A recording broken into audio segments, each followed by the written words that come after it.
everyone. In this video, I'm gonna teach you about glycolysis. So आगे बढ़ने से पहले मैं आपको बता दूं, इसमें हम पढ़ेंगे definition, full definition, complete process, total number of enzymes, total magnitude of glycolysis, tips और ट्रिक्स के साथ में, ताकि आप अपने एग्जामिनेशन में इस टॉपिक को अच्छे से लिख कर आ सको। उसी के बेसिस पर मैं आपको पढ़ाने वाला हूँ। तो आगे बढ़ने से पहले let me explain you the term glycolysis. So basically glyco means glucose and lysis means breakdown. So we can say glycolysis is a series of reactions that extract energy from glucose by splitting it into two molecules of pyruvate. तो ये एक series है reactions का, जिसमें एक glucose molecule टूटकर दो pyruvate molecules में बदल जाता है और बीच में कुछ प्रोड्यूस होते हैं एनर्जी मॉलिक्यूल्स। ग्लाइकोलिसिस जो है वो एनारोबिक है नेचर में।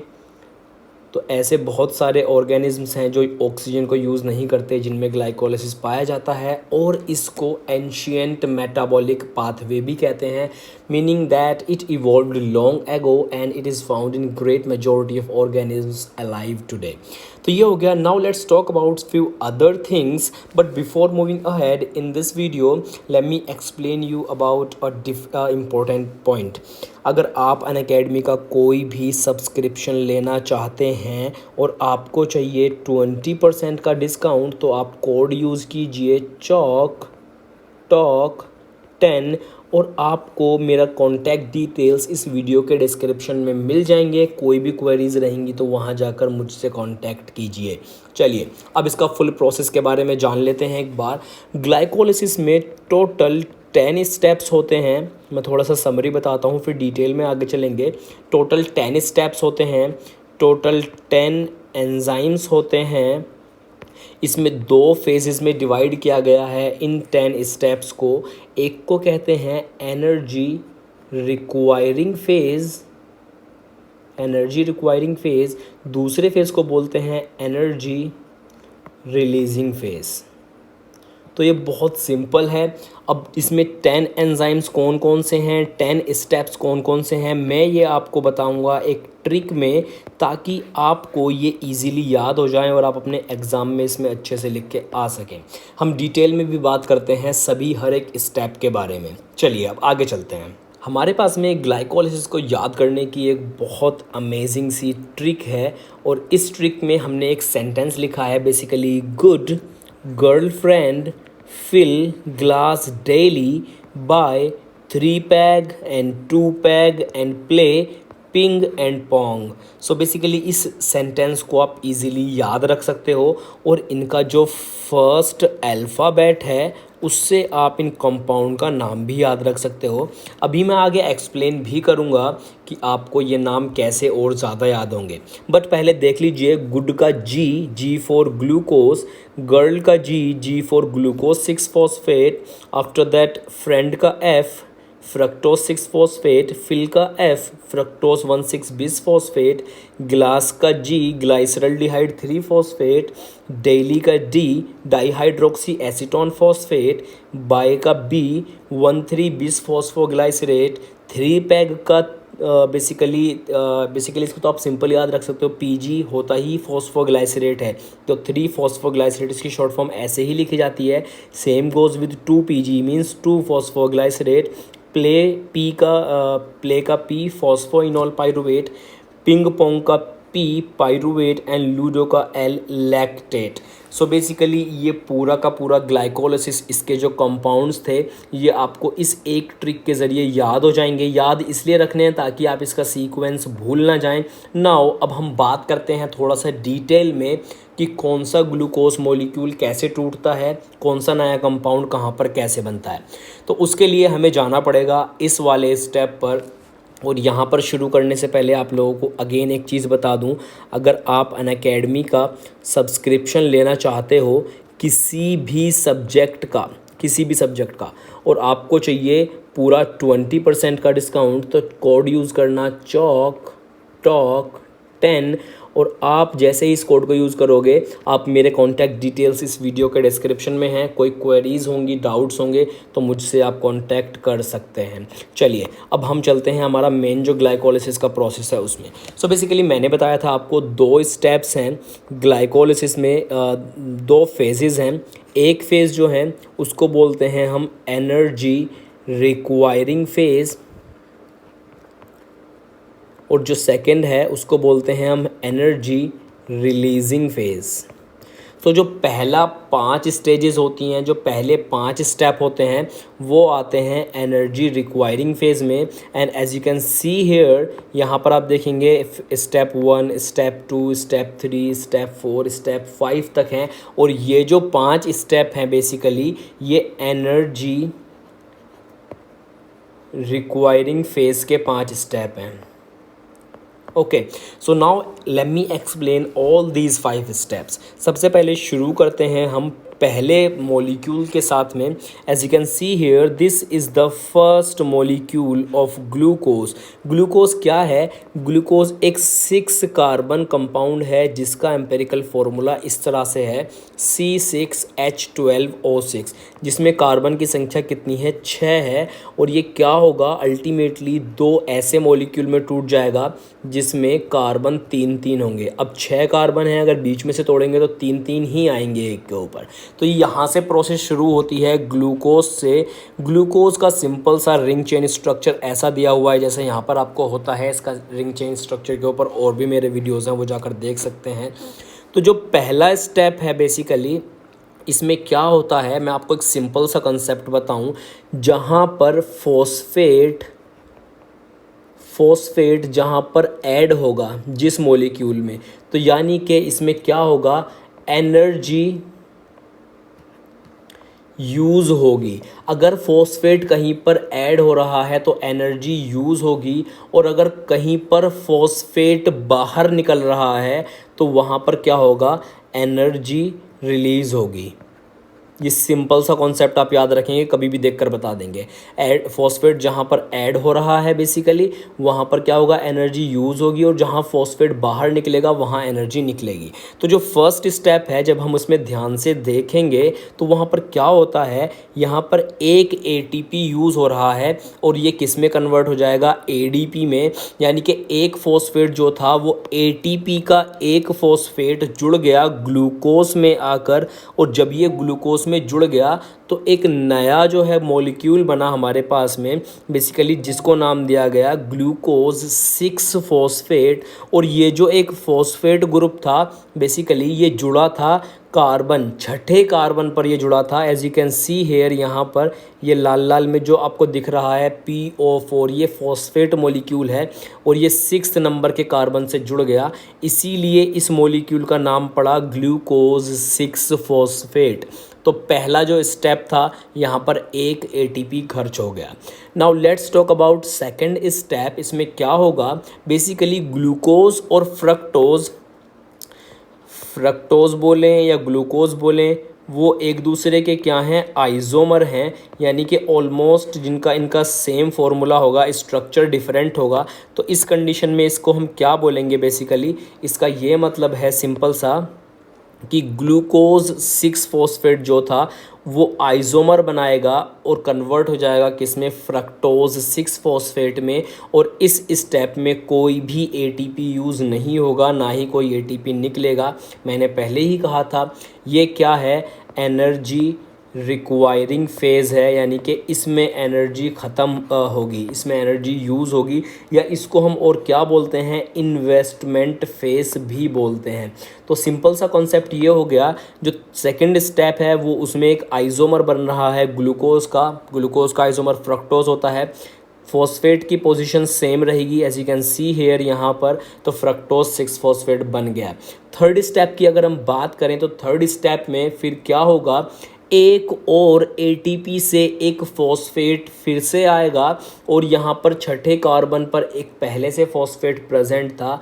अब जो फर्स्ट कार्बन था वहाँ पर एक फॉस्फेट और जुड़ गया आके, और जो फ्रक्टोज 6 फॉस्फेट था, हम 6 यहाँ पर इसलिए लिख रहे थे ताकि हम ये बता सके जो फॉस्फेट ग्रुप है वो 6 कार्बन पर जुड़ा है। इसी तरह फ्रक्टोज जब एक और फॉस्फेट जुड़ा और फर्स्ट कार्बन पर जुड़ा, तो यहाँ पर हमने क्या लिखा, यहाँ पर हमने लिखा फ्रक्टोज 1,6 बिसफॉस्फेट। 1,6 का मतलब है एक फॉस्फेट फर्स्ट कार्बन पर है, एक फॉस्फेट 6th कार्बन पर है, तो फ्रक्टोज 1,6 बिसफॉस्फेट यहाँ पर ये बन गया। उसके बाद अब क्या हुआ, यहाँ तक 2 ATP खर्च हो गए। Now let's talk about 4th step. इसमें क्या होगा, जो फ्रक्टोज 1,6 बिसफॉस्फेट है ये 2 मॉलिक्यूल्स में टूट जाएगा, बेसिकली 2 मॉलिक्यूल्स में टूट जाएगा जिनमें 3-3 कार्बन है। 6 कार्बन का अगर कोई मॉलिक्यूल बीच में से टूट रहा है तो 3-3 डिवाइड हो जाएंगे। इस कंडीशन में क्या होगा, जो पहला मॉलिक्यूल बनेगा उसको बोलते हैं डाईहाइड्रोक्सी एसीटोन फॉस्फेट, और जो सेकंड मॉलिक्यूल बना वो है ग्लाइसरल्डिहाइड 3 फॉस्फेट। अच्छा, एक बात इंपॉर्टेंट चीज़ और, यहाँ पर जितने भी एंजाइम मेंशन है मैं अभी आपको एक ट्रिक बताऊंगा, ये एंजाइम आप उस ट्रिक से जो है इजीली याद रख पाएंगे। तो यहाँ पर जो ये नया मॉलिक्यूल बने हैं, 2 जो नए मॉलिक्यूल बने हैं बेसिकली ये क्या हैं, एक दूसरे में ये इंटर कन्वर्ट हो सकते हैं, ओके, ताकि इनमें यहाँ से आगे से जो है रिएक्शन चल सके और ये दोनों ही यूटिलाइज हो सके। तो यहाँ से क्या होगा, आगे अगर हम चलते हैं 5th स्टेप जो आगे होगा बेसिकली यहाँ पर ये कन्वर्ट हो जाएगा ग्लाइसरल्डिहाइड 3 फॉस्फेट, किस में कन्वर्ट हो जाएगा, ये 1,3 बिसफॉस्फोग्लाइसरेट में कन्वर्ट हो जाएगा। अब यहाँ से जो ये रिएक्शन है, मैंने बताया था आपको कि यहाँ पर ये 2 मॉलिक्यूल्स बन रहे हैं, तो इन दोनों मॉलिक्यूल से रिएक्शन चलेगी 2 बार, और जो रिएक्शन बेसिकली हमारी है 2 बार चलेगी यहाँ पर। तो क्या होगा, यानी कि अभी हम बात कर रहे थे कि 2 मॉलिक्यूल बन गए, तो 2 मॉलिक्यूल से रिएक्शन चल रही है, तो अब जो सेकंड फेज़ है वो 2 बार होनी है। तो यहाँ पर इसीलिए यहाँ पर लिखा हुआ है क्या, 2x लिखा हुआ है। तो ग्लाइसरल्डिहाइड 3 फॉस्फेट हमने बताया था, यहाँ पर ये जो बन गया ग्लाइसरल्डिहाइड 3 फॉस्फेट, इससे रिएक्शन चलेगी, डाईहाइड्रोक्सी एसीटोन फॉस्फेट से नहीं चलेगी, लेकिन डाईहाइड्रोक्सी एसीटोन इसमें कन्वर्ट हो जाएगा इजीली ग्लाइसरल्डिहाइड 3 फॉस्फेट में, और फिर रिएक्शन आगे जाएगी। तो सिंपल सा कॉन्सेप्ट ये है, ग्लाइसरल्डिहाइड 3 फॉस्फेट जो है इसमें क्या होगा, यहाँ पर एक NAD++ इनऑर्गेनिक फॉस्फेट यहाँ पर आएगा। अगर कोई आपसे पूछ ले ग्लाइकोलिसिस के 6th स्टेप पर जो फॉस्फेट ऐड हो रहा है उसका नेचर कैसा है, वो कहाँ से आया है, तो आप इसको बोलेंगे ये कैसा है, ये इनऑर्गेनिक फॉस्फेट है। बहुत सिंपल सा कॉन्सेप्ट, ये इनऑर्गेनिक फॉस्फेट है। As you can see here IP लिखा हुआ है, PI लिखा हुआ है बेसिकली। तो ये क्या होगा, NAD++ इनऑर्गेनिक फॉस्फेट मिलके बनाएगा NADH+ प्रोटॉन आयंस, और ये हो गया हमारा 6ठा स्टेप, जिसमें इसके NADH बनते ही ये ग्लाइसरल्डिहाइड 3 फॉस्फेट कन्वर्ट हो जाएगा 1,3 फॉस्फोग्लाइसरेट में। अब यहाँ पर जो 7th स्टेप है, 7th स्टेप में जब आगे चलेंगे तो जो एक ADP आएगा उससे एक जो है फॉस्फेट यहाँ पर जुड़ेगा ADP में। बेसिकली यहाँ पर जो एक फॉस्फेट जुड़ गया था इनऑर्गेनिक, अब ये यहाँ पर इस ADP में मिल गया और वो एक ATP बना देगा।